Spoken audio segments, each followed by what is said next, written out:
दोस्तों, क्या आपने कभी सोचा है कि हमारा देश फ्यूचर में कैसा होगा? आज से 20-30 साल में इंडिया कितना बदल चुका होगा, कौन कौन सी नई टेक्नोलॉजीज आएंगी और कैसा होगा लोगों का लाइफस्टाइल? अगर आप भी ये जानना चाहते हैं तो चलिए आज आपके इस सवाल का जवाब भी दे ही देते हैं और मिलाते हैं आपको 2050 के भारत से। Factify. Facts on your face. अर्थव्यवस्था 2050 में भारत कैसा होगा ये जानना है तो सबसे पहले जरा भारत की इकोनॉमी को देखते हैं। 2050 में भारत के पास 860 मिलियन की वर्किंग पॉपुलेशन होगी। आज भारतीयों की एक महीने की औसत आय जहां 15,000 रुपए से भी कम है, वहीं 2050 में एक भारतीय की औसत आय आज से 3 गुना बढ़ जाएगी। दोस्तों, आने वाले वक्त में एक और चीज जो होगी वो ये होगी कि सरकारी नौकरियां लगभग खत्म हो जाएंगी। हाल ही में सरकार ने एयरपोर्ट, रेलवे स्टेशन, सड़कें और स्टेडियम्स को प्राइवेटाइज करने का ऐलान किया था, जिसे उन्होंने नाम दिया था मोनेटाइजेशन। लेकिन प्राइवेट कंपनीज के अंडर आने के बाद इन सभी डिपार्टमेंट्स के काम करने का तरीका तो बदलेगा ही, वहीं वर्कफोर्स छोटी कर दी जाएगी। PwC की रिसर्च रिपोर्ट के मुताबिक 2050 तक भारत अमेरिका को पछाड़कर दुनिया की दूसरी सबसे बड़ी अर्थव्यवस्था बन जाएगा। आज के समय में हमारी purchasing power parity 11 trillion dollars है, जो 2050 में बढ़कर 44 ट्रिलियन की हो जाएगी।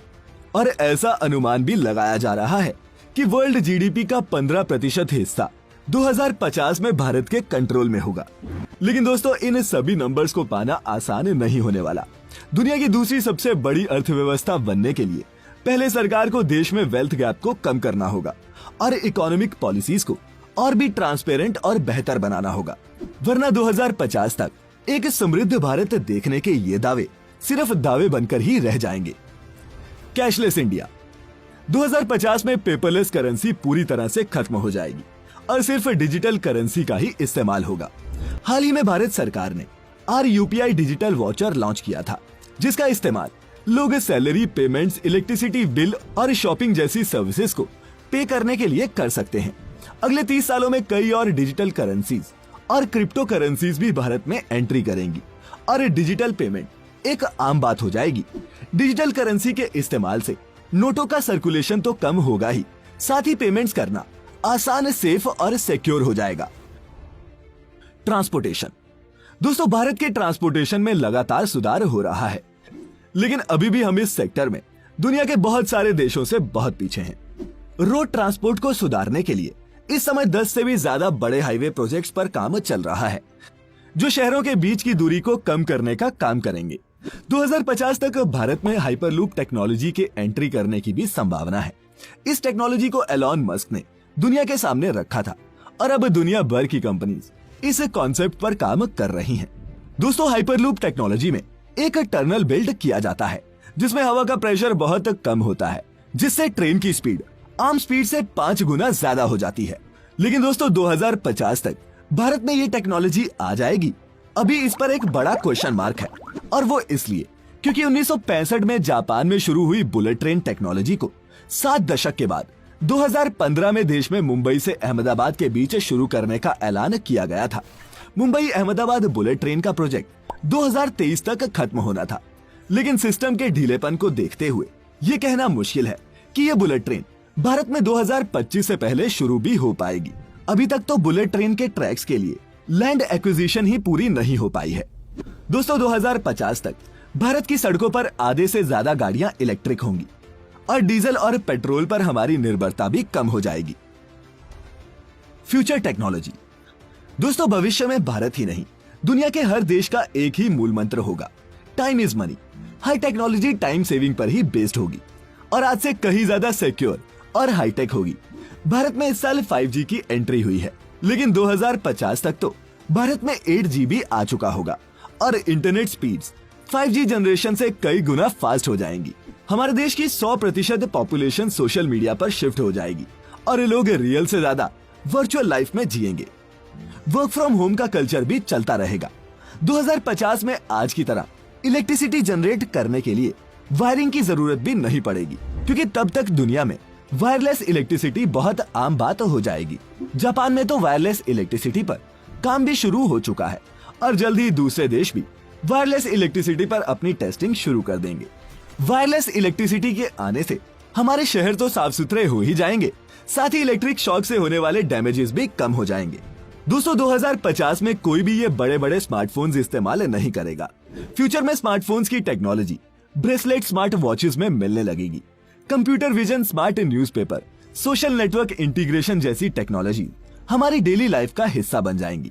2050 के भारत में 3D प्रिंटिंग की मार्केट भी मेन सेक्टर्स में शामिल होगी और कार, बाइक्स जैसे व्हीकल्स भी 3D प्रिंटिंग मशीन से बनने लगेंगे। भारत की आर्टिफिशियल इंटेलिजेंस इंडस्ट्री भी ऐसी सुपर मशीन से डेवलप करेगी जिसकी मदद से फैक्ट्रीज में 24 घंटे काम पॉसिबल होगा। अस्पताल में ह्यूमन डॉक्टर से ज्यादा रोबोट डॉक्टर्स होंगे। आज के जमाने की कई नौकरियां खत्म हो जाएंगी और इस समय के साथ साथ नए रोजगार भी उपलब्ध होते जाएंगे। अंतरिक्ष, स्पेस। दोस्तों दुनिया भर के देश स्पेस का रहस्य जानने और दूसरे प्लैनेट्स पर जिंदगी ढूंढने के लिए लगातार स्पेस में रिसर्च कर रहे हैं। इसरो भी आने वाले सालों में कई बड़े मिशंस को अंजाम देने वाला है।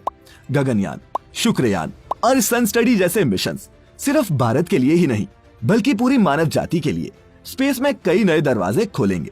जिस स्पीड से दुनिया की मल्टीनेशनल कंपनीज स्पेस में काम कर रही हैं, उससे साफ है कि 2050 तक मार्स और दूसरे प्लैनेट्स पर भी लाइफ संभव हो सकेगी। और जैसा कि आप जानते हैं कि अब दुनिया भर की स्पेस कंपनीज स्पेस टूरिज्म में एंट्री कर रही हैं, इसीलिए इसरो भी स्पेस टूरिज्म में एंट्री का रोड मैप तैयार कर रहा है। इसरो का गगनयान मिशन स्पेस टूरिज्म की तरफ भारत का पहला स्टेप है। इस मिशन पर इसरो 3 क्रू मेंबर्स को 7 दिनों के लिए स्पेस में भेजेगा और अगर ये मिशन सक्सेसफुल रहता है तो इसरो आने वाले समय में सैलानियों को भी स्पेस में लेकर जाने की तरफ कदम बढ़ा देगा। Education system. दोस्तों अगर भारत को 2050 तक विश्व गुरु बनना है तो एजुकेशन सेक्टर पर सबसे ज्यादा काम करना होगा, क्योंकि हमारा एजुकेशन सिस्टम आउटडेटेड हो चुका है। भारत ने पिछले साल ही अपनी एजुकेशन पॉलिसी में बदलाव किए हैं, जिसका फायदा अगले 15-20 सालों में देखने को मिल सकता है।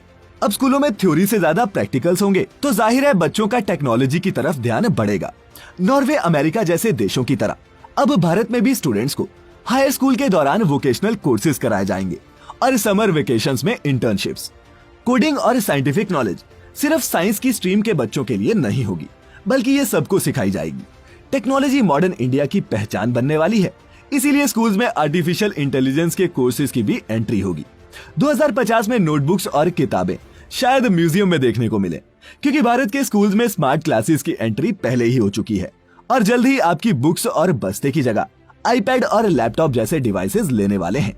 दोस्तों हम चाहें तो 2050 में भारत को वर्ल्ड का एजुकेशन सेंटर बना सकते हैं।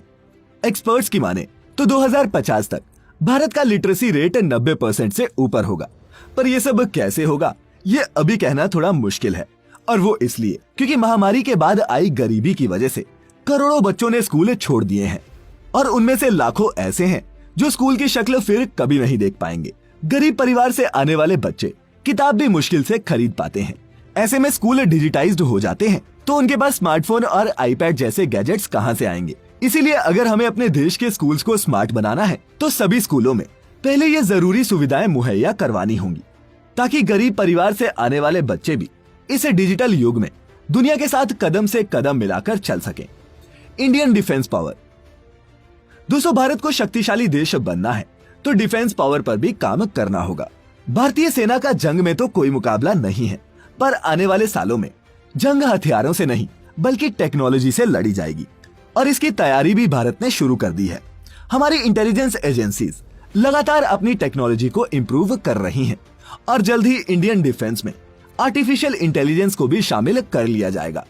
2050 की इंडियन डिफेंस फोर्सेज में हाईटेक वेपन्स और एयरक्राफ्ट्स के साथ रोबोटिक टेक्नोलॉजी भी देखने को मिलेगी। सरकार ने भारत इलेक्ट्रॉनिक्स लिमिटेड के साथ मॉडर्न रेडियो सिस्टम्स की 1000 करोड़ रुपए की डील साइन की है।